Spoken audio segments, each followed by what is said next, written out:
this list actually shocked me or surprised me. I mean, besides Baladar, I think the most shocked me is the Prime Minister, because the Prime Minister go to the Hassan Akhund, because Akhund was the person. On the one hand, I thought he was he's very low profile senior inside the Afghan Taliban, and very little information about him has been to the public. So, although that I heard some information before the formation of the government that he might become the leader of the new government, but I don't think it was possible. But then finally the list came out. I was a little bit surprised. I mean, very surprised that he really led the government. And on the other hand, we have to know that Hassan Akhund, he was sanctioned by the United Nations.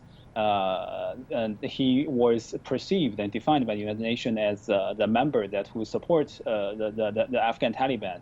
So that means that it is very difficult for the ties between Afghan new government and the United Nations to go closer, because we have to know, maybe just weeks ago, the Afghan Taliban still claimed that they hope to join the United Nations. So if the leader came out of the sanction list of the United Nations, it means it's very difficult to realize this kind of promise. So actually, this list also, there were some other members that really surprised me, but I think the Prime Minister's post actually shocked me most.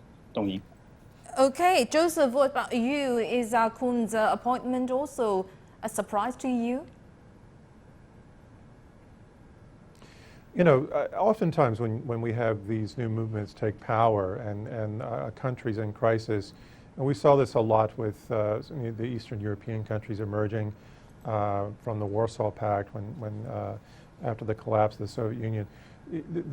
Oftentimes the real power will stay behind the curtain, and you'll have people go out and they will absorb the crisis, and then once they've struggled to get that out of the way or lost some credibility, then they'll be replaced with the real power, and then we'll see things move forward. And that's an old strategy. But in fact, none of these were particularly surprising, as they were already known to represent different powerful groups within the Taliban movement.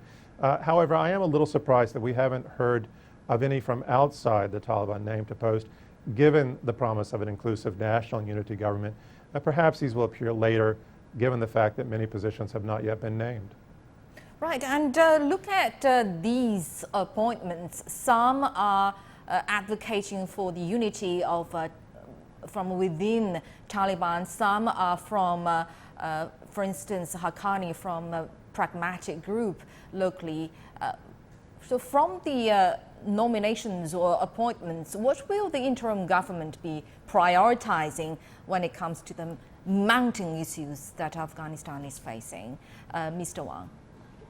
I think the priority for Afghan Taliban's new government will be try to stabilize the internal affairs, because if you look at the list, a lot of the posts, especially the very key posts, for example, the defense, interior, and also as some kind of security departments that are in charge of the Haqqani network. We have to know that the Kabul right now is actually the controlled by the forces belong to the Haqqani network, although they all belong to the Afghan Taliban network, but actually they have still their own branches inside the Afghan Taliban. So I think the priority right now for the Afghan Taliban-led new government, if you look at the list, it means that they will, the priority, first of all, to stabilize internal affairs, to go back to the stability and order, and then maybe other things, for example, economic and social and even refugee issues will become the secondary than the political one. So I think first of all, political order will be the priority for the new government in the future. Tony.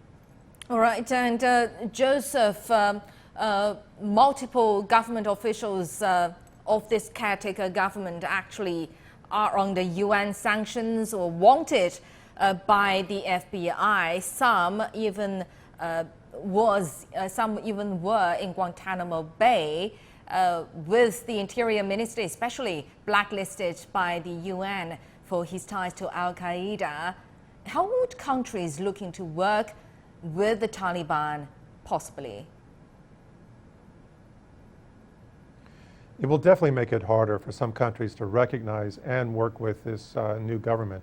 That said, it also sends, I think, a clear signal to the United States and the United Kingdom that their days of determining who speaks for and rules Afghanistan are finished.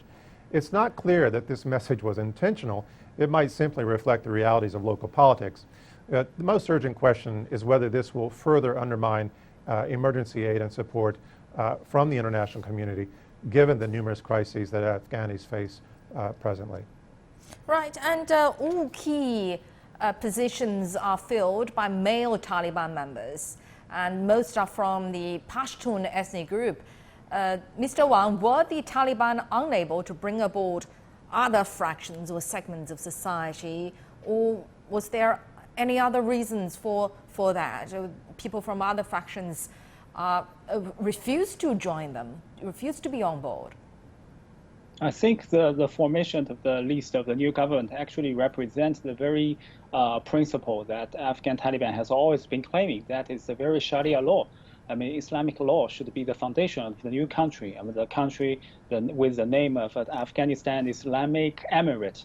It means that this country will be ran according to the very different principles that has been accepted or very familiar by the international societies. It might be the very principle, maybe different, but actually similar to what happened before 2001, and maybe it will be ran and managed by the principle of the very conservative orders and the thinkings. So that is why in the future the female status, the minority status, the other religion status rather than the Islam, as well as some of the internal sectarians rather than Sunni, which was supported by Afghan Taliban, but also there were Shia, there was Sufi.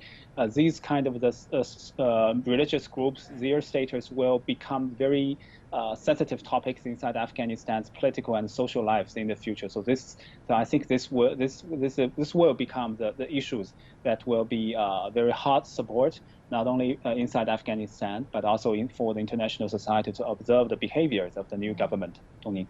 Right, and indeed, this is not an inclusive government as Taliban claims. There's claimed earlier there are no members from other fractions, and there were no women in the government. And when being asked why there were no women for any posts in this cabinet, one Taliban leader stressed this is an interim government.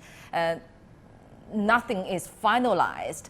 So, Joseph, will there be more ethnic or perhaps even more gender representation when permanent one is put in place in the future?